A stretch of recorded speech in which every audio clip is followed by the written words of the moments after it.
Hello, friends. Welcome to Much Review About Nothing. We've got a face for radio and a voice for silent film.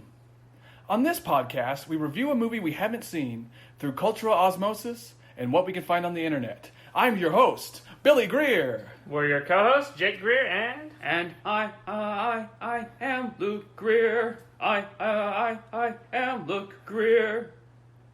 Let's don't watch a movie.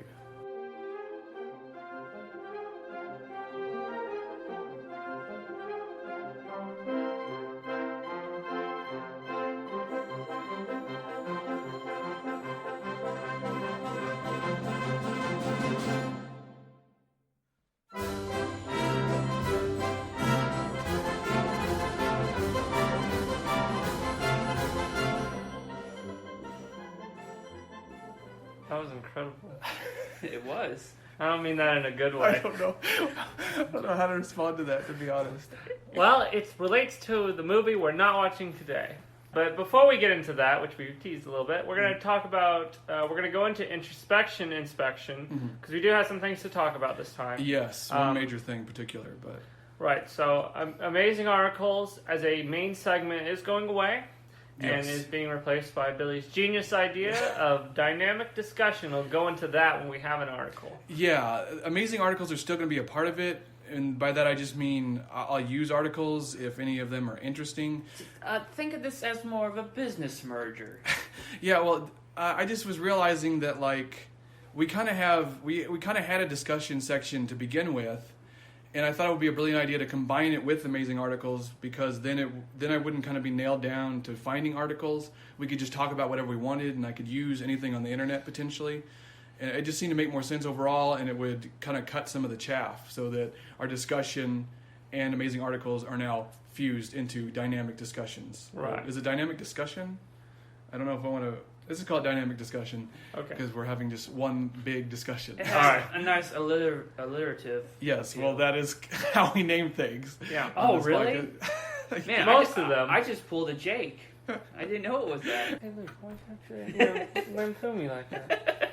I forget. So We're only allowed to lampoon me, but no one else in this podcast. So that's a joke, because a lot of times I miss obvious things, like in JoJo, where I didn't pick up, at least from the manga, that a lot of the characters are named after bands and things like that. Yeah. So I do miss some pretty obvious stuff sometimes. So. In case you don't know, that was a reference to JoJo's Bizarre Adventure, an anime where a lot of the characters are named after American bands. Yeah. In case you're not a JoJo watcher.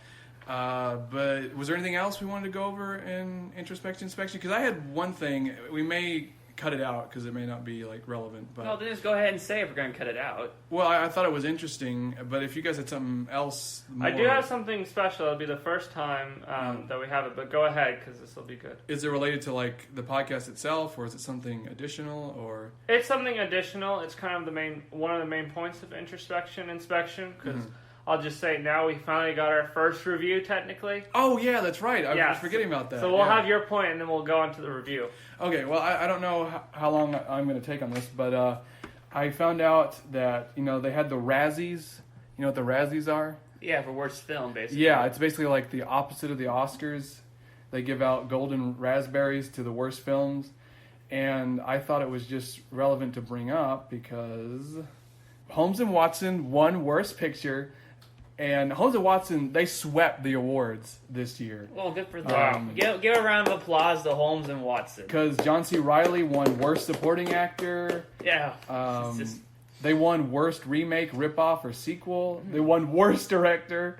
Wow. Yeah, they won basically, let's see, 1, 2, 3, 4. They won almost half of the things.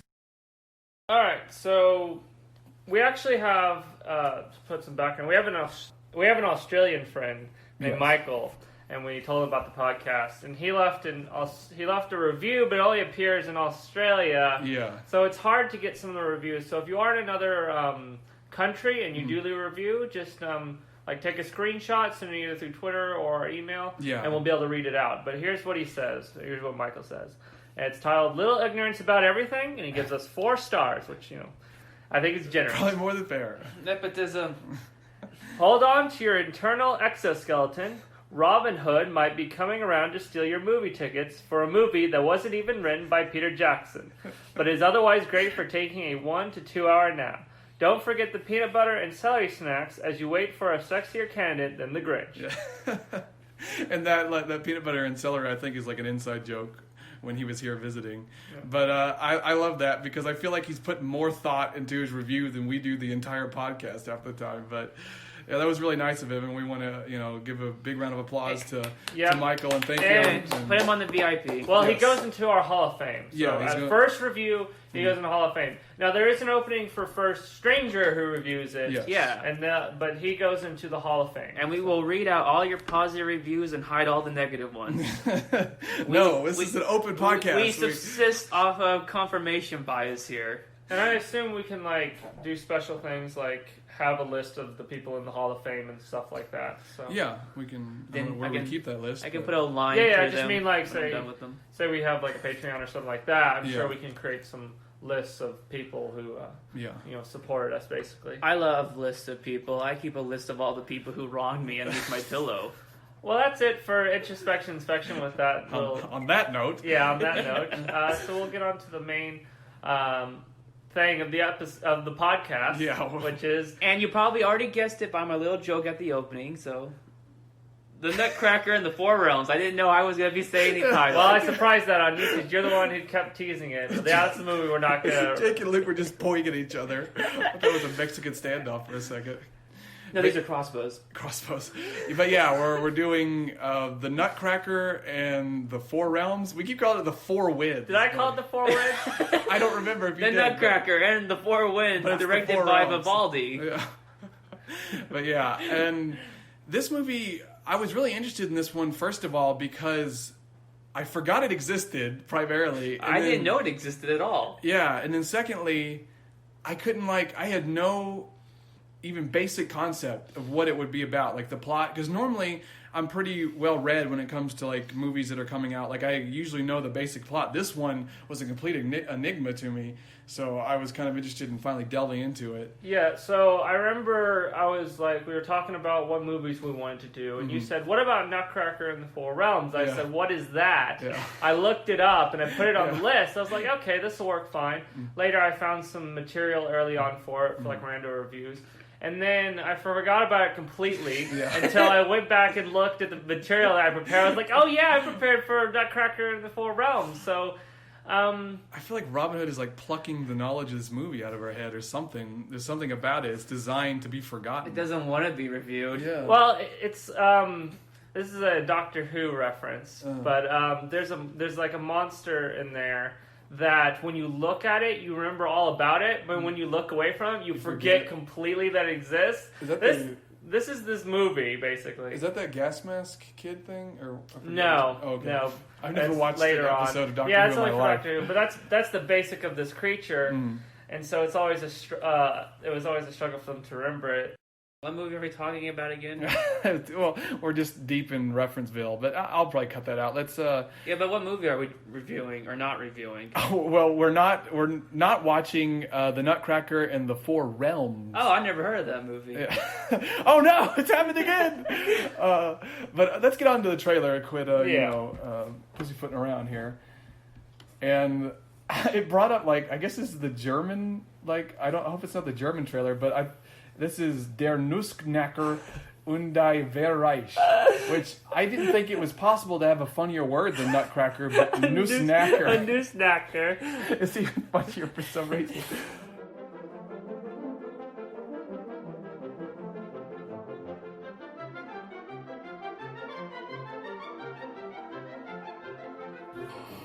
Time to crack some nuts.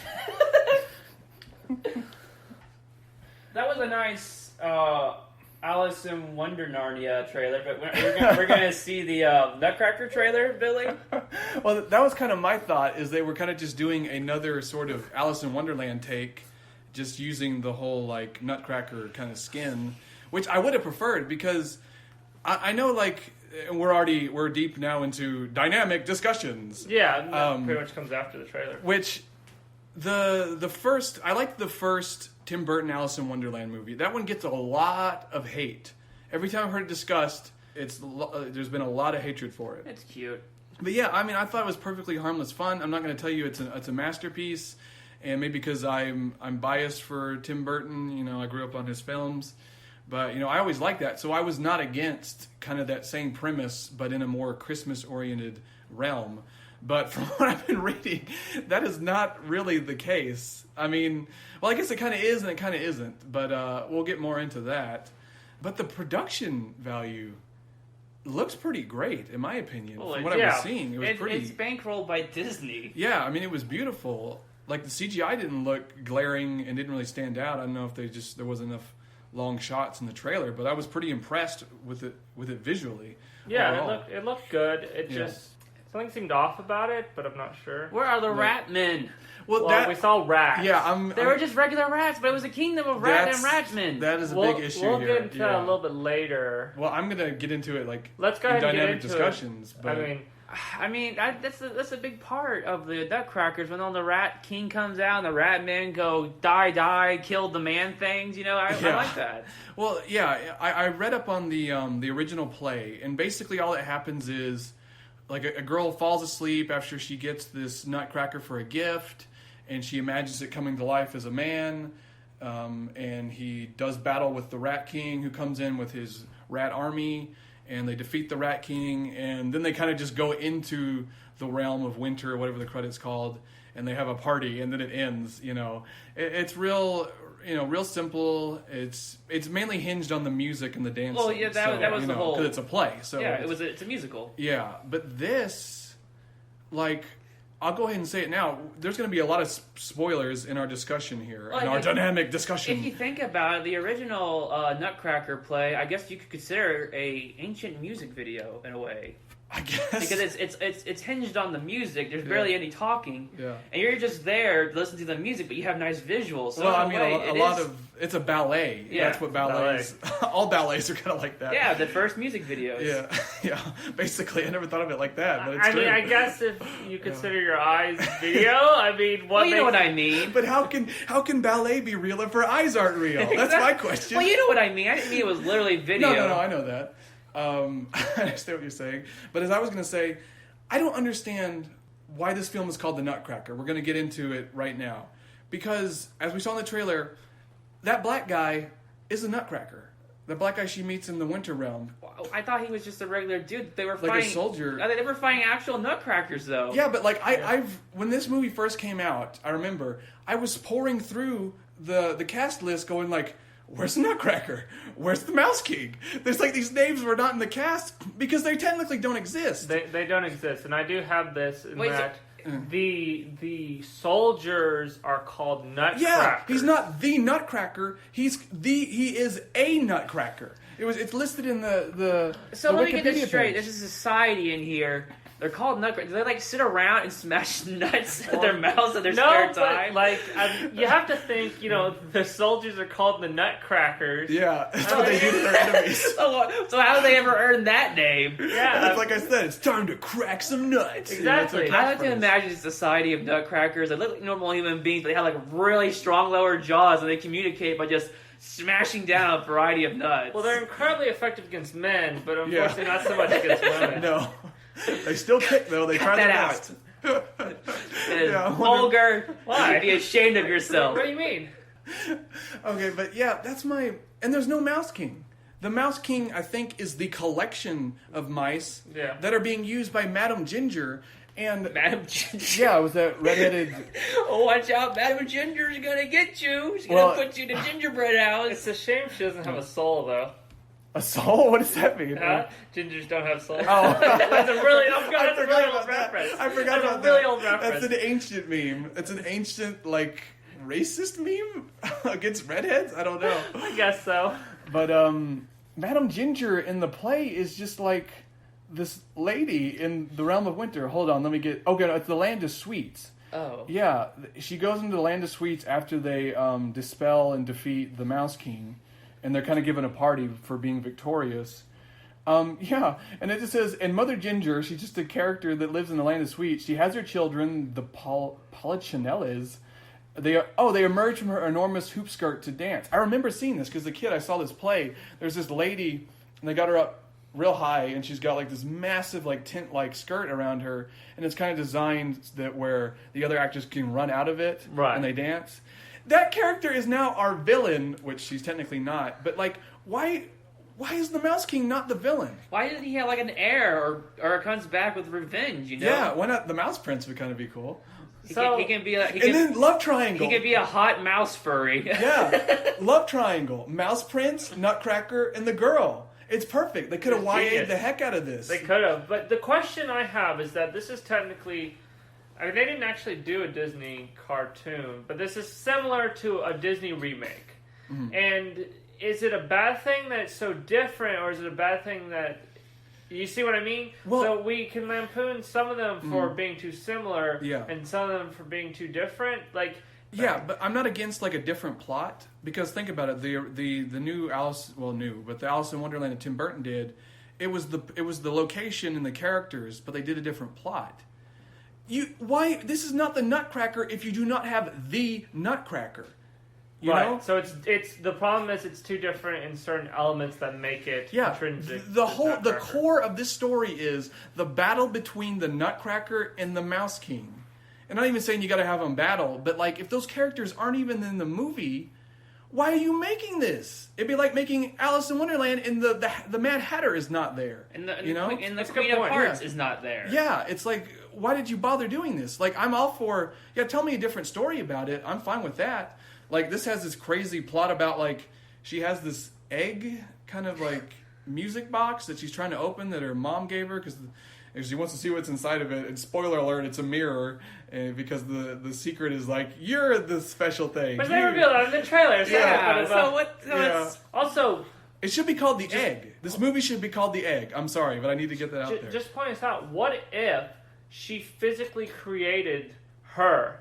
It's like she's actually a robot. Or she's like, she didn't like birth her from her womb. She came out of her head like not Artemis, Athena from the head of Zeus. She's kind of in the movie, everything in the Land of Sweets and stuff, they were once toys that became to life because of a machine that the mother made, I think. So what if her daughter is just a toy that she's been like pretending is her daughter? And she created her. Boom, we found the secret. So she is kind of like a robot, like you were saying. Maybe to replace the real one who died tragically. Yeah, we got a story here. And then she goes insane when she comes to the realization, and she becomes the bad guy. Well, that'd be cool. That's a pro.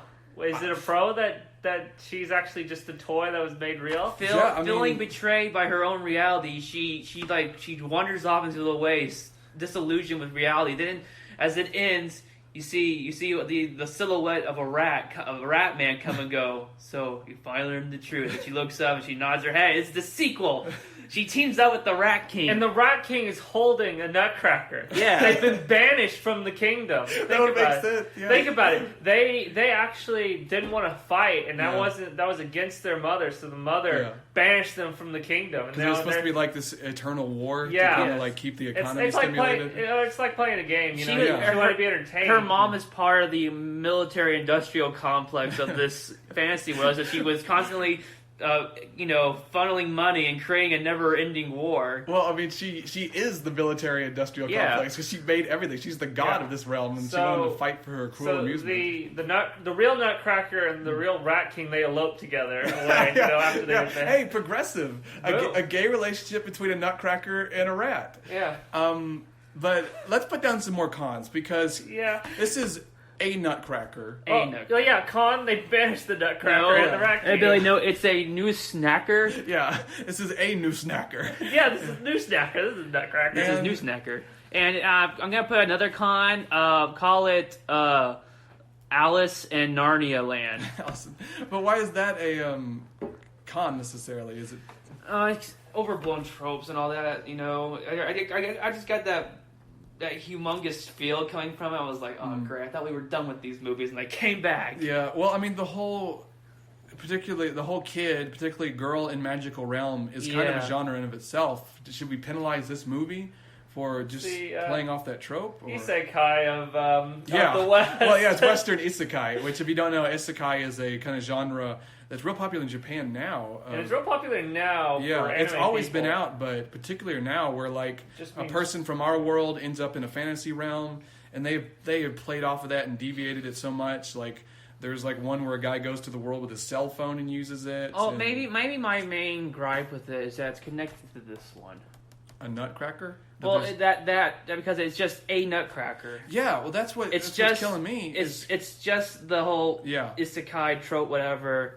It completely disregards the source material. Mm-hmm. Well, I mean, it doesn't completely disregard, but it gets rid of key characters and components and all that. Yeah, and I mean that is a fair point that we do constantly ask for deviation, but I still think our point stands where they've lost the whole point of the concept. You can deviate so much to where it just loses all meaning. Well, it's like, why is Madame Ginger? It's like they just pluck names, and it's not. And I need to tell you guys this: she's not even the villain. She's like cast as the villain.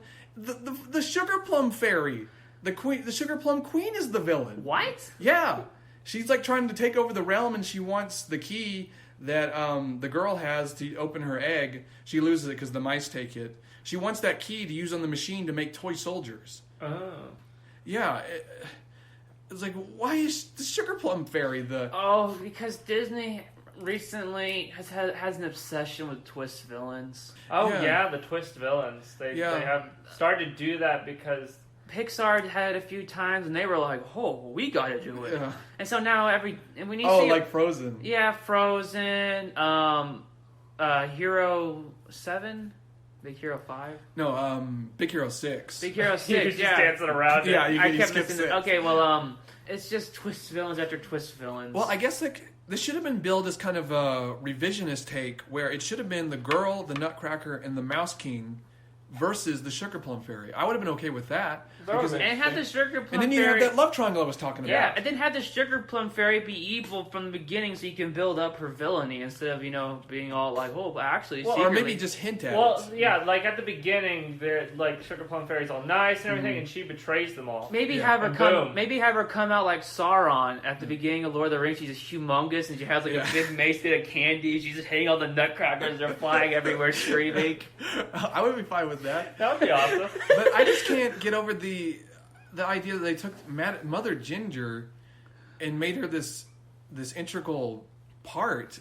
But like, if they did have her, she should have that giant dress, and it should have like a tank under there, like this tank, barrel comes out. She lifts it up, and she has this entire mini fortress underneath her, carrying her along. The cannons are just shooting out. And men are streaming out of the castle underneath her. Yeah, that would be awesome. She's like a walking rampage of death. I'm telling you, we always come up with way better films. Just that simple love triangle. Yeah, this could have been the next Twilight. And it's such a missed opportunity. That's a con. Yeah. It could have been the next Twilight. Maybe the Rat King is like a human and can turn into a giant rat, kind of like... Yeah, or he's kind of like he's anthropomorphic. He's got cute little rat ears. Oh, yeah. Little girls eat that up. Yeah. And the Nutcracker, he's not quite human anymore. Yeah. He's like a cyborg almost. Yeah, there we go. Oh, he's like the Tin Man in a way. Yeah, he's all brooding and dark. He's like, he's missing an arm, but they've replaced it with like a wooden arm basically, and it's fully, robot and stuff like that. And he has like musket fingers on it, and he just fires. I could never love you. I'm not a man anymore. Yeah, there we go. Listen, maybe that was the problem. We aren't said that they didn't deviate. They don't deviate enough. Yeah, but it's not just the deviation. It's the fact that they cut out the most integral characters. Yeah. It's the Nutcracker. This is the Nutcracker. It'd be like having the Batman, but only having a Batman, because there's a bunch of other Batmans around. Yeah, it's just... It makes no sense to me. Well, if you think about it, they've, interspersed the titles. So the soldiers are the Nutcrackers. Yeah. The rats collectively are the Rat King. Yeah, and everything has been Yeah. Their titles have been stripped from them, dispersed among rather than individual, is the collective that has taken the titles. Are they using? Please tell me they use remix scores of the original Nutcracker. Or they just come up with their own, or whatever that trailer music was. I have no idea. Why couldn't it have been like a very brooding Nutcracker dance? Dun, dun, dun, dun, dun. Dun, yeah, that would have been cool. Dun, dun. Because people don't like classical music. Which is like, why are you doing this anyway? It's nothing but classical. It's a definitive piece of classical music. It should have been like dubstep and classical music. That would be great. Yeah. You can do a lot with classical music. I heard of a synthwave remix of Bach music, which is pretty good.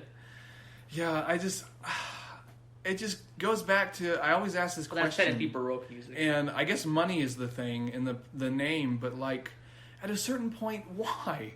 Why are you doing this? You know, it's just, you've lost the entire thread. It's just, don't keep doing this. Just make a new thing. You're already like halfway there. You know? I know. Just make this Christmas land. It drives me insane. It drives me insane. But I guess that's it for dynamic discussions. That's kind of all I had. I think we got a lot out of it. You know, kind of figuring out where the Nutcracker and the Rat King went. You know, like I said, they eloped together or they were banished. I guess so. It's the most mind-boggling thing. They didn't want to be a part of this mess. They're like, nope, we're out. Rat King shows up. Catch you waiting, huh? He has an eye patch. I kind of feel like Hollywood is like a boulder rolling downhill. Once they push the rock, they can't stop it. Like at the very top, they may be like, "Oh yeah, we'll do the Nutcracker, and we'll have the Nutcracker. He'll be like the hero." And then they get down like, "Well, what if we didn't have the Nutcracker and we made him like soldiers, but it was more focused on like the Sugar Plum Fairy being evil and Madame Ginger." And then by that point, they're already in production. Like by the time they get to filming it, no one's realized how far they've actually gone from the original, or how pointless their project has become. Due to their cuts and changes. In a way, I kind of imagine it as a ball on a flat plane. Everyone has their hands on it, and they push it, and everyone's pushing, and so it just goes, woo, you know, it just goes wildly. We can come up with 1,000 of these. Is this like the Metaphor podcast? Yes. What are we, Rust Cole from True Detective? Time is a flat circle. Yeah, this is the Metaphor podcast. It's how we describe this movie. If you're only describe this podcast in a metaphor, think about entering into a gym and insulting every single boxer in there and getting punched in the face repeatedly. Okay, I'll take your word for it. What? I guess it's no stupider than the other metaphor. So what, it's so awful you feel like you've been beaten senseless after you're done listening? Yeah, your ears have. Okay, well, if that's not like a shining recommendation from a person on the podcast, I don't know what is. We do that occasionally. We always engage in self-deprecating humor. That's true. We have nothing but our self-deprecating humor. Well, it's the only people we can make fun of without offending someone. I guess that's true. Although that hasn't stopped us before. I've been bad about that recently, but I'm not sorry. I'm deeply offended by people insulting our podcast. Okay, well, officially, let's move on from dynamic discussions. I think we did enough damage there. Yeah. No articles. What a upset. Well, I mean, I kind of had one, but like I just decided because it was mainly I wanted to talk about the synopsis and the story itself. Well, the story seems rather simple, isn't it? You got a twist villain, you got a crazy lady who can summon things from her skirt. Yeah. Well, yeah. We imagine that, but you know, it's all circle. I'm almost waiting to put pros down for this awesome rendition. Well, you know what? The Nutcracker was born of the imagination of a young girl. This is born of the imagination of three men with nothing better to do. Of course, we don't know that she doesn't like have a giant skirt at one point. We only saw like 2 shots of her. No. That's true. I mean, but she looked very generic. Yes. Yeah, she did. But like, what if it's like an ability? Like she swells up and rises above, our soldier, allies and friends. I don't think that Disney is that ridiculous yet. I would like it when it happens. I wish. Yeah. I mean, think about it. Our version is she swells up. She's got fortresses and tanks. We've got the Sugar Plum Fairy over there smashing people. She's evil now and like 50 feet tall. Okay, well, I'm going to give a very mild, tenuous pro for... Really the ideas they generated. Yeah, but also we don't know they're not in the film, technically. For Sauron Plum Fairy and Death Fortress Mother Ginger. Oh, this is so much better. Yeah. Even the names are better. And she's looking for a MacGuffin. She's looking for the key, and Sauron's looking for the ring. Maybe this is just the Lord of the Rings reboot. Is Peter Jackson associated with this secretly? he lied and said he wasn't, but he really was. He's a liar. So he when asked about it, he probably said no, but secretly, he's directing it. Okay, so I'm going to put down like a mild pro. Yeah, and then we had like the cyborg Nutcracker and the Rat King. But but we can't do that because we know for a fact they're not in the they're not in the movie. They went off. Yeah. Okay, well, let's go on to rando reviews, right? Yep. So the first one, it has a ton of points, so you'll just kind of cut out what you like from this. Okay. And it's from I'm Kawaii Nico. Oh, boy. We were talking about the Japanese, and look what happened. Talking about anime, here we go. It starts with Barbie and the Nutcracker, The Nutcracker Prince by Lacewood Productions in the original ballet. are my all-time favorite movies and ballet to watch, but this version made by Barbie Disney... Nutcracker is her favorite. She's lumped that in with the original ballet, Yes. or he, or she, whoever this is. Okay, first that just tells you who this person is, I guess. Listen, Billy, the Barbie is very sophisticated. Very sophisticated. Like, Have you seen Rapunzel? Like, I'm not bashing anyone who loves Barbie, but I feel like there's a bit of a birth between those two things, a bit of a gap there. I'm already imagining the CGI in the Barbie and the Nutcracker movie. I've never seen it, but I already know how it looks and how it all ends up. But this version, made by Disney, is not one of them. Spoiler. Scenes move too quick. Beginning starts with a mouse entering the home. Must have taken House of Mouse, literally, as another reviewer stated. What? So a con is that a mouse enters the house. I'm pretty sure that's just a camera. Well, is she referencing that old like Disney cartoon that came on like Disney Channel, House of Mouse, or yeah, that's what she's referencing. Why is that inherently negative? That just the fact is a mouse in a house is a con? I'm yes. pretty Okay, sure, well then she said it. So I'm pretty sure the mouse in the house was used as a establishing shot. Like you see the mouse eye enter and you can see everything, and when it gets to like the family, it pans out. Yes, you know? but it's awful and it's a stupid decision. Well, it's an establishing shot. No, it's terrible and it references that cartoon, which is automatically bad. All right. Clara has a Mouse. British accent in this movie. Surprise, surprise, the mother is dead. Oh wait! So the British accent was a con for no reason? Is he or she gonna Well, clarify? they should have Russian accents. Well, I'm not gonna. These aren't inherently cons, I guess. I mean, they might be. I'm not sure. It just points basically. But why say that? Who cares if it's not a con? I don't know. Like I could see it as a con if it's like she has a British accent but her dad does not or something. But what? This is. All right. This is, I don't know, messing with me apparently.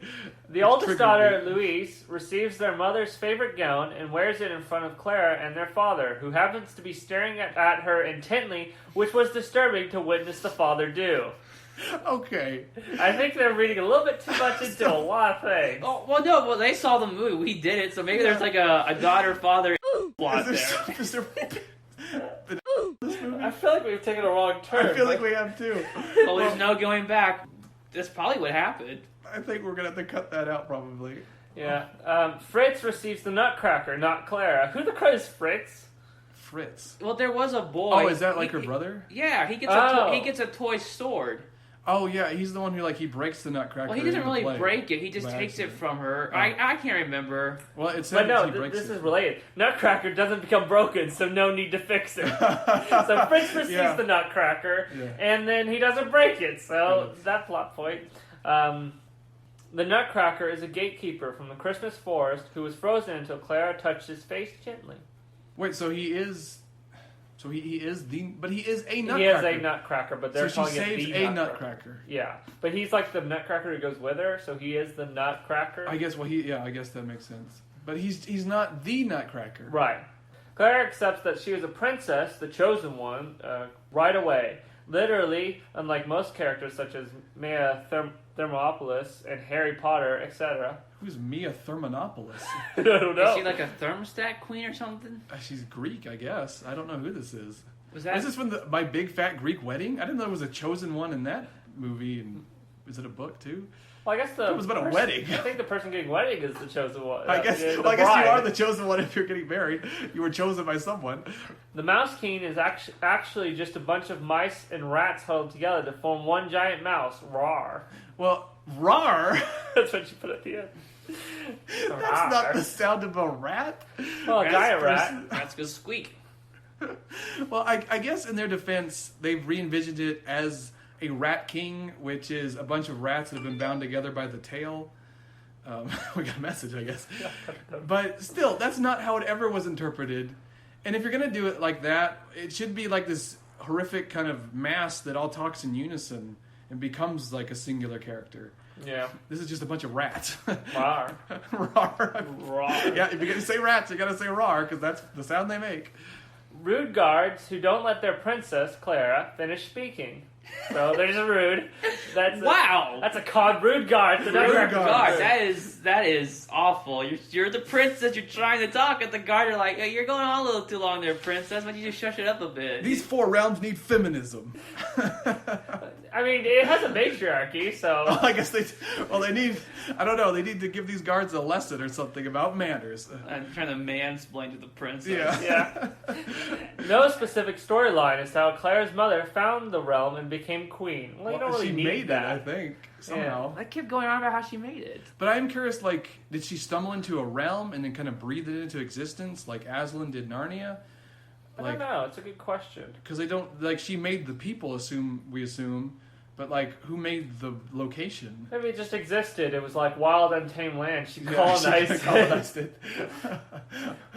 Wow, you know, got rid of some natives here and there. Yeah, she killed the original candy people. I'm getting tired of Claire's mom. She sounds like a really evil person, creating war, killing off, and taking land.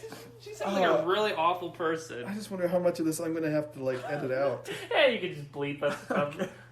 Yeah, people be very confused. What has happened to us? Huh? We used to be so tame. It's all for the sake of comedy, but like, we're run out of material. We pursue those strands of comedy wherever they lead. I guess so. Literally only 5 minutes of ballet, and that's all the dancing the whole movie, except credits. Yeah, because I think it's just exposition in ballet form. Yeah. Well, great. It should have been dance fighting. That would be cool. Cons, no dance fighting. That would be awesome. Yeah. Like, see, we just keep stumbling upon great ideas. Uh-huh. You have to fight while you ballet. Yeah, it's like we'll do like pirouetting kicks and like they're like ballerina ninjas with like blades on their feet. You know? Yeah. Clara apparently has more confidence than her own soldiers when approaching Mother Ginger's land and walks in front of them with no weapon of a sort. So she has our fists. Yeah. She's ready to dance crack fighting. nuts. She's ready to send her men to their death without any scouting, planning, or anything like that. But hey, she's at the front, so she's willing to die with them. She's a good leader. Well, she's a bad leader. If she's out in the front, she gets shot, and her army is leaderless. I guess so. They might be better off without her, actually. She's a fair leader, not a particularly strategic or crafty one, I guess. Mother Ginger's land looks like a messed up haunted circus. Rats lifted. That's cool. Yeah, that's pretty cool. Soldiers fell in holes that the rats made in the ground. Okay. I can't figure out this. These aren't cons. It's more just describing the movie and points. Yeah, and I just put a pro down for a messed up haunted circus. We can kind of extrapolate pros and cons depending on what we want. Yeah, because I feel like just that in a movie itself is pretty cool. So yeah, maybe this movie's interesting to watch just from a visual standpoint. Probably. But yeah, this person, I don't understand the point of this. They're just listing things out. Yeah, it's just the movie and points, basically. I wish I could meet one of these people and just like interview them and ask them like their reasoning behind this, because it blows my mind. Like we recently recorded for a bonus material on a thesis paper basically written about Holmes and Watson, and I would love to meet that guy and ask him what's going on. Be careful, you might get a Razzie. Alright, rats crawl all over Clara's body. Disgusting. So, didn't like that. Yeah. Clara ends up in Mother Ginger's lair of sorts, where she is greeted by a bunch of scary-looking clowns who apparently can come apart, move their head, and even deform their own bodies. Okay, well, first you had my curiosity. Now you have my attention. That's pretty cool. I'm adding but cursed clowns. Where's the candy? Candy? She's Madam Ginger. Where's the candy? Mother Ginger? Mother Ginger. Yeah, I don't know. Really you could have like a circus, but where's the candy? I don't know. Well, then why isn't she Madam Circus Clown? There's 4 realms, so maybe her realm isn't candy related. Maybe the Sugar Plum Fairy's realm. Maybe she ruined it. How so? She mismanaged her own realm. she got rid of all the candy stuff and put in circus stuff, and then it all fell to pot. She was trying to diversify, and it went horribly wrong. Yeah. I need to be different, and then it collapsed economically. She spiraled into depression. We invested way too much in mutated horrible clowns and not enough into cotton candy and salted peanuts. So it turns out she's actually mad because she's a terrible businesswoman. Yeah. It's very unfortunate. So Clara and Philip, the Nutcracker, get close and a little flirty. He's technically made of wood, though, isn't he? No, he's just a black guy. Oh, they call him a Nutcracker. I'm sorry. It's a title. Yeah. Plot twist, the Sugar Plum Fairy is actually evil and makes sexual connotations to our toy Nutcracker soldier army, such as boys in uniform with weapons send a quiver right through me. TMI, Sugar Plum Fairy, so gross fairy. I'm going to put that gross down. fairy. Yeah. Gross fairy. There was another one I was thinking about putting down, but I don't know. I guess we could put down, like, mismanagement of Mother Ginger's realm. Yeah. Alright, so Sugar Plum Fairy turns into a toy in the end. So she's back to toy form. I guess that's a punishment, is that you can no longer have life. We take your existence away from you. Become a toy. That is absolutely horrifying. But she deserved it. Mother Ginger becomes a friend to the crown again. I think they gave her, like, she got some government assistance with her realm. They bailed her out. Yeah, bail out. And so, she invested a little bit more into candy and stuff. Yeah. She went back to what she just puts it on her Swiss bank account. Yeah, you gotta come with what brought you, Yeah. Clara goes home after a pathetic goodbye scene with Philip, the Nutcracker. She calls him the Nutcracker. But he's not. He's a Nutcracker. Yes, he's a Nutcracker. He's one the of main Nutcracker for us. Clara apologizes to her father when she returned, dances with him using the song her mother and father would dance to. Disturbing, by the way. He stopped, looked at her, and told her that. Okay, this person is a weirdo. This person has issues. This person has a lot of issues. I think this person is projecting. This person confuses sentimentality with... She danced with her father even though she didn't want to in the beginning. Well, she went on a journey. And she changed. This person doesn't understand how arcs work. Family seems happy in the end. That's it. Okay, well, great. It seems happy. Happy ending. But deep down inside, they're not. End of spoilers. Clara's gown was beautiful. The Nutcracker had what looked to be a white milk mustache on his lip for makeup. The other characters' clothes looked fantasy-like, but not really special in the sort of originality. Character has had no feelings in their role, and the storyline seems lost and incomplete. I think Walt Disney would be disappointed because I sure was, but that's my opinion. Why would Walt Disney care? Like, it's not like he made an original, like, animated film of this. Walt Disney would be extremely disappointed in half of the things Disney's doing now, probably. Yes. So this would not be the straw that broke the camel's back, I guarantee it. So is there a pro for milk mustache, or? I think it's more just a statement. Do we have any I'll more write treasures? Then I think we'll go on to Marina. This is a confused individual. We'll get into that. They're not. She's gonna fit right in. Well, she's not. I wouldn't say she's a conflicted individual. We'll get into that. As an aspiring actress and filmmaker, I absolutely hate it when the audience thinks the film was bad because, one, people spent so much time and effort into the film, and all you can do is hate on it. And also, two, I really want to see you try to make a film like that. Like honestly. It's classic I line of hate reasoning. that argument so much. You can say that literally about every movie. Yeah. There was like a webcomic I read a long time ago where these two people are arguing and he walks out the theater like that movie was terrible. And his friend was like, yeah, but a lot of people worked really hard on that movie and all that. And the guy's sitting there going, maybe you're right. Maybe Diaper Fighters 3 was really a good movie. Yeah. I mean, just because someone... I mean, fair enough. I feel like we should be even-handed with our criticisms. But just because someone made it, that doesn't... Effort does not immediately make something good. Yeah, it doesn't keep it from being criticized. And that whole argument of just because you don't make a certain art doesn't mean you're automatically precluded from criticizing it or having thoughts on it. That's the point of art. Everyone's supposed to have a take. Simply because I don't make bread doesn't mean I can't criticize bread because it tastes bad. I can't sit there and eat moldy bread with earwigs in and go, well, I don't make bread, so I Yeah. can't criticize this. Alright, so she continued. So this film I was extremely excited about because it looked so magical and mesmerizing, and don't get me wrong, it really was.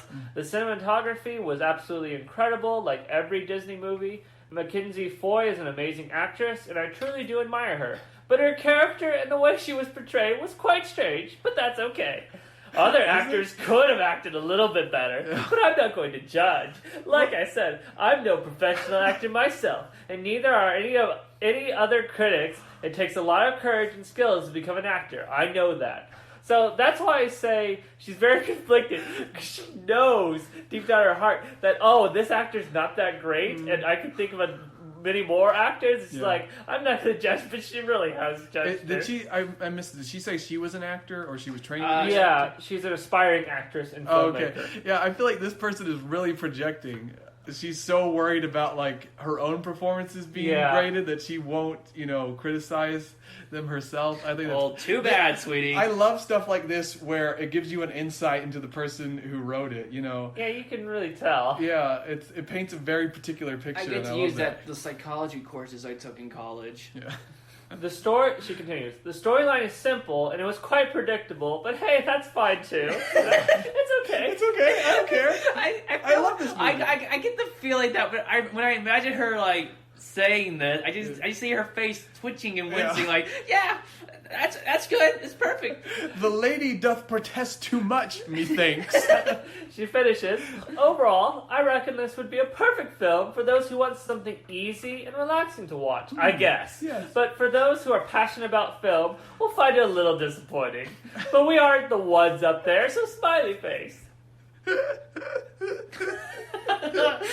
Put her in the MVP. I love her. Marina, this is one of the funniest reviews. Not because of what it says, but because what it says about her. Yeah. It's hysterical.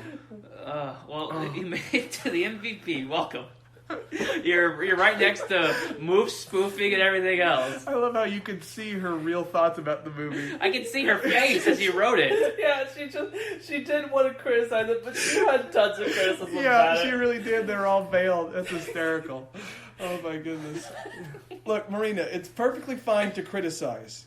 Be kind about it. Like you said, understand the difficulty, how difficult it is to make art, but that you've still got to criticize, otherwise how do we get better? Yeah, how do we learn about art? In the field that you're in, criticism towards yourself and towards other people, and even reflecting on the criticisms that you give to other people to give back to yourself is important for growth in any kind of skilled field or just any field in general. If you don't know what's wrong, then you're not going to fix it. Yeah, and art criticism is just fun in general. Yeah. Everybody does it online. That's why we love talking about movies. Because art is inherently meant to be deciphered and dissected. We have industries based on criticism. It's what we do. We do the worst version of it, but it's what we do. So, we're going to kind of cut some things out of these reviews simply because I like them and they're just long, but these will be the last two. We have we're back to IMDb. We have Ninja Chewit with a 1-star review. It blew my expectations in the other way. So there's the 4 wins, I guess, right there. I guess that's the 4 wins. I was wondering where they were. Be warned, first of all, this movie is supposed to be about Christmas, but does more to represent the Spanish War. That's why I picked this one.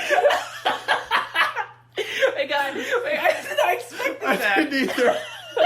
Why is the Sugar Plum Bear like Francis Franco? Yeah. And like the 4 realms are like the Republican. We have the anarcho-syndicalists. I got the communists, the Republicans. I can't understand a word you're saying. No, I'm trying to sit here and see if this is supposed to be like the Spanish Civil War. I know, but that was just like word salad. I just heard like Spanish names occasionally. I don't know. It's the funniest thing I've heard. It took me completely off guard. Well, I was expecting I thought this was a Christmas movie, but in reality, it really had nothing to do with Christmas. But I didn't expect the Spanish Civil War. Does that mean that Sugar Plum Fair? No, wait. If they win, does that mean that the Nutcracker Army are nationalist Spain because they won that? If it's based off. Were they the fascists? Yes. The fascists won in this movie. Its message is also unclear and actually quite dangerous. Without trying to reveal spoilers, it's about fascism. I'll go ahead and basically say that the moral of this movie is that actual family presence means nothing and can be overridden with clever purchases and their uses, aka appealing to the consumerist part of Christmas. So it values gifts over like human connection? That's what he's saying. Is that human connection can be bought, basically. Well, that's a con. Well, that's a bit unfair. I mean, gift giving has always been a way to strengthen human connections. Yeah, but I think he's saying they're only using gift giving. That's it. As the only way they interact with each other. I guess so. So should there be a pro for like this movie now has historical value? Yes, it is. You learn a bit and you don't even. I mean, if you think about it, the sugar plum fairies and all that, they're kind of like they're looking irregular, you know. And you got the Nutcrackers all wearing their smart military uniforms and marching, you know. There's definitely imagery there. We have a smile fumble. This is the last one. Okay. And it's a really long review, but I'm only taking 1 point because I like it. The Nutcracker and the Boar Realms is what he called it. The Boar Realms. So, I like that. Boar Realms, more like Boar Ragnarok. So this is kind of near the end of his review, but it says, worst of all, the Nutcracker part of the title could easily be removed. It would make no difference whatsoever. The character whom they gave that title was never cursed to be made of wood, nor did he crack any nuts. One scene of him just putting walnuts into his hand, going, See, that would have been a great quirk. That the human character, like he just cracks some nuts. Yeah, he's always like taking them out and he like puts them in that metal thing and then crunches them like. Well, no, with his mouth. It's like but he's a human nutcracker, so the correlation there is like he just cracks nuts to eat them, like in a normal way. I just want to see him like put the nuts, have his mouth elongate, and just watch him smash giant nuts. I mean, hey, I would have if they had gone so far as just to have him cracking nuts like a regular human. It would have been a step in the right direction. That's it for rando reviews. I think we got some good stuff out of there. Yeah. I guess we'll hit up Facts and Follies. Yeah, there's not too much here. I want to take a bet on the facts. I want as one of the facts are going to be like, there is no Nutcracker in the movie. It's Nutcracker nuts or something stupid like that. No, because I think that's like the dark and dirty secret of this movie that no one's talking about. Is there's no the Nutcracker. There never was a Nutcracker, sweetie. It's like the Nutcracker never was. Okay, so let's start off with our facts. According to Mackenzie Foy, the girl playing Clara, as soon as she saw the massive rats completed in post, she said, "I wanted to throw up," as the sight of rats terrified her. So we're going back to vomit yet again. She saw a rat mouth and threw up. No. Yeah, she threw up. Saw a massive rat and she threw up. But I guess a con should be if you hate rats, do not watch this film. Yeah, that's true. And then the film features Jack Whitehall as a guard at the palace. Whitehall has a history of publicly stating his love for Disney and his wishes to be cast in any role for one of their films. So I was wondering if we're looking at like a Disney indentured servant. Like, are there a group of actors that like they keep on the grounds and they let them out to act for them? I don't know. I was trying to. I guess maybe I should avoid delving into the darkness of Hollywood, lest Peter Rabbit, unless he might come and hurt us again. So I don't really want to make him upset, but I don't know. It got me thinking. Well, I mean, last time I was on the streets, I got mugged. Who mugged you? I think it was Will Ferrell and John C. Oh my God, I forgot about them. They're pretty vicious too. All right, well, moving on. I saw that too. They were beating Jake with the Razzie trophies. They had so many. Yeah, they had 4 they could use. They were dual wielding. Yeah. It's like this. I didn't want to mess with them, so I just left Jake. I thought he could deal with them. Okay, and this is probably the best fact. It says Morgan Freeman's character, Drosselmeyer, nearly mirrors Lucius Fox, a character he played in the Christopher Nolan Batman trilogy. So wait, is there a crossover? That's what I'm wondering here. Same universe? Yeah. It says as... Wait, I brought up a Batman reference earlier in this podcast. How did this happen? Makes a profit. As Drosselmeyer, the toy maker and mentor to Clara, herself a technical genius, works in his workshop down below, just like Lucius Fox in Applied Sciences Department at Wayne Enterprises for Bruce Wayne. A clockwork swan Drosselmeyer was working on failed to work properly as it turned backwards. Clara fixed it for Drosselmeyer by fixing the drive gear's idler wheel. In Batman's Dark Knight Rises, the bat flying vehicle that Fox did not get to fix was repaired by Bruce Wayne, who repaired a program patch in the flight software. So this person is saying, like, this is a backdoor pilot for a take on Batman in, like, an enchanted Christmas realm? Oh my goodness, Batman's flying in his jet, he flies to the portal, he opens it up, and he's stuck in, like, this wonderland. Well, that's how he got out of in the third one. That's he how flew into the dimension? He flew into the 4 realms, and then that's how he survived. Yeah. We cracked the code on several movies. That would make sense. I Yeah. want to see Batman go into like Wonderland and just punch everyone. There is a cool idea there. But I was just wondering if, like, what if like Lucius Fox is like laying low?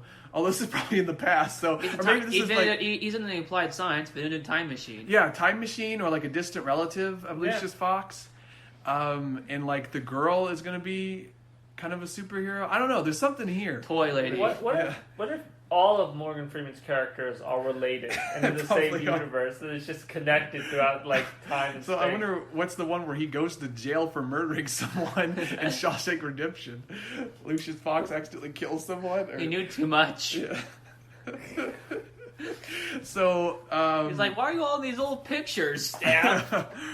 So we figured out how Batman survived in The Dark Knight Rises. Yeah. Mm-hmm. He flew into the Christmas dimension, or is it? What is it? It's the Four Realms. He flew into the Four Realms and survived, and he left the bomb behind.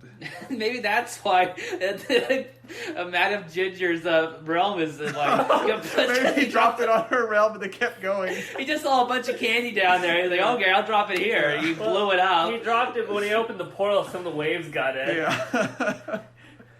Oh, that's true. They splashed it and wiped her out. Either way, we figured out a lot here. I like the fact that he dropped down the candy house because he was ignorant. He didn't know there was candy people there, and it explodes. Yeah. And then she has to replace everything with offhand circus supplies. Yes. Well, either theory works for me personally, but okay, let's go on to the Follies. Continuity. Hawthorne, I don't know who that is. I guess he's someone in the Four Realms. Queries what Christmas is, suggesting that the holiday doesn't exist within the Four Realms. Yet, within the Four Realms, conifers are explicitly referred to as Christmas trees twice. So, I don't know, Maybe they just know about it, but they don't know exactly about it, It's like they're aware of Christmas. Yeah. Probably from the Queen. Think about it. So if the Queen called those Christmas trees, they would just call them Christmas trees. Maybe so. It's like Mad Max and the word mediocre. Yeah. They don't know what the word mediocre, what he's actually calling them. Yeah. Mediocre! Yeah, but... So they just think Christmas tree is what you call that tree, is what they think. Plot holes. Philip and the others are spared at the last second when the machine turns Sugar Plum back into a toy, removing the life from the soldiers she had brought to life. However, there is no explanation as to why this happens. Marie has died, and yet all the people she created in the Four Realms are still alive. Why do the toy soldiers cease to move just because Sugar Plum is gone? This is that classic kind of kill the main boss syndrome in movies. You kill the queen, you kill all her drones, you destroy the... was there Gunkins in this fight? That's what I was about to reference. You destroy the control base and all the robots fall down. For once, I would have loved it if they didn't all just die, and they all just killed off everyone, but then they turn around and they're like, oh well, and then the main character comes back and he's like, well... reality ensues, I guess, And now she has to fight gorillas in the hills as they hold out for years. What on earth are you talking about? I'm talking about instead of everyone just, Instead of the toy soldiers falling down, they kill everyone. Oh, anyways, because that's what they're supposed to do. There's no reason, and then they have to fight like the gorilla holdouts in the hills and stuff. Oh, gorilla! Yeah, I was like, where did Planet of the Apes come? And then the gorillas came down. You said gorillas. I was like, what is this? It's gorilla, not gorilla, not gorilla.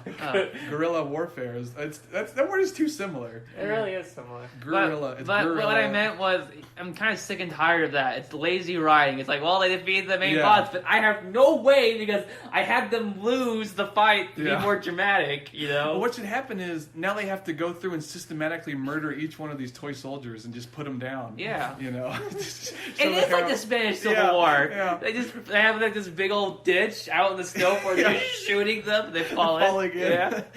They just bury them. But it's not even that violent because it's just toys. Yeah. His parts go flying. Okay, so one more. Character error. In the room with the machine, which had previously been used to create the toy soldiers, Clara finds a box of clockwork mice, which she uses as a distraction against the soldiers coming after her. Yet she never thinks to use the machine on the mice to create larger ones, which could actually fight the soldiers. So I feel like that would kind of be creating another problem, because then the mice kill the soldiers, then you have to kill the mice. And then she creates the Rat King. Yeah. Yeah, there we go. There's where the Rat King comes from. He's actually a giant toy. Yeah. Okay, but that's enough from Facts and Follies. We've gone through all of them. So now we're on to... Poppin' Parental Guide. It's rated PG for some mild peril, Oh, yeah. A little bit of peril. I love that rating. It's like, people might get hurt, so, keep that in mind. So, well, yeah, they lined them up and shot him into a ditch. No sex or nudity shown. What a shame. Thank goodness. Violence and gore. There's a sword fight against the fourth realm jesters, but they apparently can't be hurt since they are hollow? Question mark. Oh, well, this is an interesting. Yeah, this one's a little bit more like less just facts and more like, well, they can't be hurt since they are hollow. Yeah, the person having to write this is like, should I put this down? I don't know how to rate this. Soldiers are overtaken by mice and some are swallowed up in sinkholes. We got that. There is a sword fight / battle between palace guards and 10 soldiers. No blood is shown. The 10 soldiers have done. Well, that's good. So there's no blood in this movie, I guess, because nobody has any. Okay. Here's what I wanted. Profanity. At around 10 minutes, a black man, Claire's godfather, Dresselman Meyer, played by Morgan Freeman, says D, and it's blanked out. Oh, it says the D word? Yeah, cursing. Okay. Why did they have to clarify the race of the person saying the swear word? No, it's on the IMDb. It just says, around 10 minutes, a black man, and then it goes on. I love that. It doesn't even say who, but it's just like a random black guy just kind of walks out of the snow and goes, "Hey, you want to hear a curse word?" Well, it's just like, why around 10 minutes, Dresselman, played by Morgan Freeman, says the D word. So I think we put the pop and parental guides inside the MVP. Why? They're being racist. Yeah. We can't put them in there. We can't reward that behavior. Okay, well, I guess... They're being racist. They're just being descriptive. I guess unnecessarily so. Hey, let's stop talking about it. Let's move on. Let's go on and list our pros and cons, and I guess we'll all give our personal review, which I guess I should have been thinking about that before now. Because I have no idea. It's just an emotional roller coaster right over here. Yeah. What movie were we reviewing again? Jeez, I don't know. Fantasy... Nutcracker and the Four Winds. Nussknacker? For some reason, Nussknacker comes to mind. I thought this was Fantasy Spanish Civil War. Okay, let's start with the cons, as always. This is a Nutcracker, not the Nutcracker. Very disappointed. There's no Nutcracker and no Mouse King, unless they've been banished. I think it's the equivalent of opening up Christmas present and getting Chinese knockoffs of all your favorite video games. Yeah. This movie could have been the next Twilight, as I was saying. Could have had a sexy Mouse King, sexy, dark and brooding Nutcracker. You know, there's a will they, won't they with the girl. I'm telling you, you could have had like a 7-part franchise on your hands here. Gave it to Disney and they dropped the ball. Yep. Here's a horrible, horrible con. There was a mouse in a house, which I personally will not stand for. Right, mouse in the house? Yes. It rhymes. The guards are very rude to Clara, which is just awful to hear.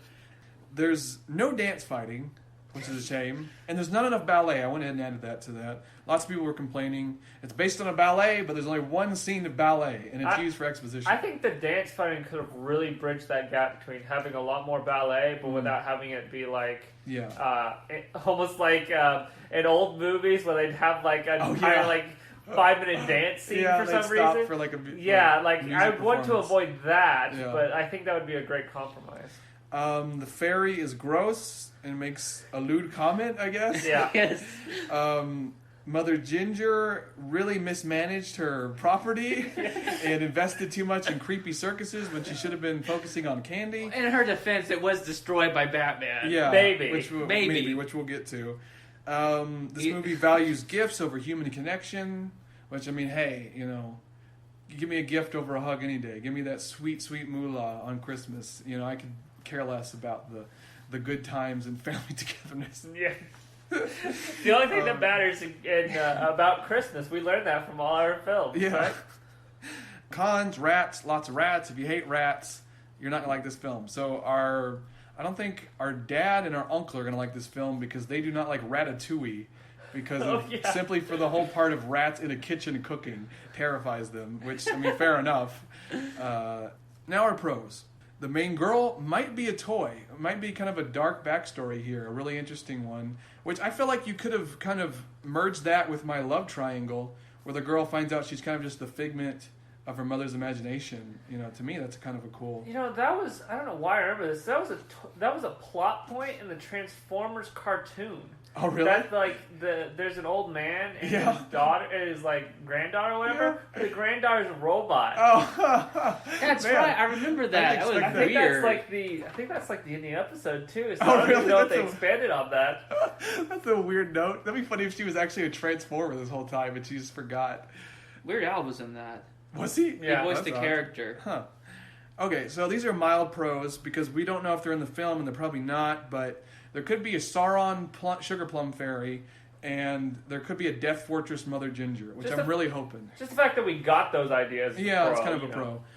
There's a messed up haunted circus with cursed, disgusting clowns that like their bodies like morph and they reshape. can like take their head off or morph and things like that. So, I mean, that might be worth seeing on its own. Happy ending, so I don't know what else you're expecting from Disney. It's a Disney movie. A Nutcracker has a milk mustache. The A Nutcracker has a milk mustache. Yeah. The Nussknacker. We'll call him the Nussknacker because he's not the Nutcracker. Yeah, he's the Nussknacker. The movie has historical value because it has merged like the four realms with the Spanish Civil War. Which is kind of a dark twist because, the Nationalists won here, so... and then Batman's survival in The Dark Knight Rises. It's finally been explained because, like he flies off with the bomb, it explodes, he survived at the end, and we have no idea how. Well, this is how it happened. He flew into the four realms by accident, and he either dropped the bomb on poor Mother Ginger's property or land. Well, we see the bomb explode out there in the distance. Well, that is true. So it would have come in with them. It might have wrecked her a little bit. Yeah. So maybe some of the fire got in. The vibrations. Or like you said, maybe it caused waves to splash into the realm and kind of flood her land. We don't know. But either way, we know that that's how he survived now. And all that is left with us now is the review. Yeah. Which I don't know. Could you review something like this? Well, we have to. Well, yeah. I mean, people have, so yes. I guess so. Oh, man, what do I want to give this? I'm going to give it a 37. 37? I mean, at the end of the day, just no Nutcracker. That's Nussknacker. what I'm really hung up on. I like the movie to a certain extent because of how the great ideas that you can just spawn from it just by thinking about it. So it does have some points there. I think Luke's thing is fairly fair. Fairly fair. Fairly fair. I might go a little bit higher. I think I like a 46%. 46. The main part of my 37% is that I'm a big sucker for historical stuff, and I love it when they mention it and bring it in. So the 37% is a fancy version of the Spanish Civil War. You know what? I think I know what I'm going to give it. Okay, because if you break it down, the girl, the Nutcracker, and the Mouse King are probably the three important players here. Yeah. We lost two of them technically. Yeah. So I would say like 33, 33, 33 for each character because they make up the 100%. So we lost two, so it's 33. But I'm going to give it a little bonus points for the creepy circus and stuff like that. So I'm going to give it an even, clean 40. You love stuff like that. What? Oh yeah, haunted stuff and creepy clowns and all that. Yeah, I never progressed past the age of 15. You are messed up. No, I'm joking. It's true. So it was a 41% average. Also, I like how our numbers added up together made 1, 2, 3. Cool. So that's a notable thing. Yeah. Put that in the Hall of Fame. Everyone gets in the Hall of Fame. No, only certain things do. Oh, holy cow! We have an unprecedented event on Rotten Tomatoes. What happened? Critics and audiences gave it 34%. I have never seen this before in my life. So I think we give a point to both this time simply for once matching up. I agree with each other. The audience and the critics, they finally join hands in unison for once. Usually they're at odds, fighting each other, slugging it out, but this time there's unity. It's I used to think world peace was impossible, but this is proof here that mankind can come together and achieve something, So maybe one day we will have our utopia. Okay, I guess that's it. That's it. That's a weird I can't say anything to that. Yeah. Well, before we end here, let's go ahead and list out our MVPs. Of course, we want to thank Michael from Australia for his kind review and his kind score.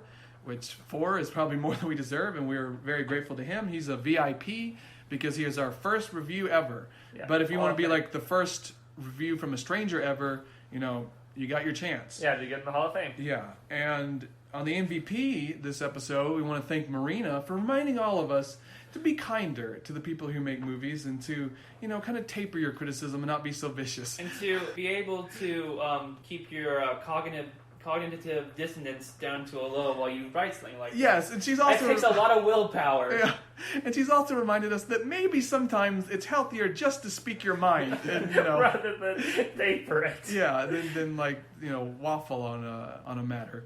But I guess the critics and the audience, are they in the MVP, or is this kind of just a historical moment on? Maybe just put it in. I think their unity is in the MVP, so they together they're the MVP. I think together the audiences and the critics are another MVP just for the sake of their unity. All right, well, that's going to be it from us here at Much Review About Nothing. If you want to email us and talk to us, you can email us at muchreviewAN@gmail.com. You can talk to us on Twitter at muchreviewAN. And we have a YouTube channel with the name of the podcast, you know, Much Review About Nothing. As always, we're on iTunes and Spotify and Podbean. And I think that's it. I think we're done. That movie didn't slap. Yeah, this movie did not slap. No slapping here, folks. All right, well, bye, everyone. Bye.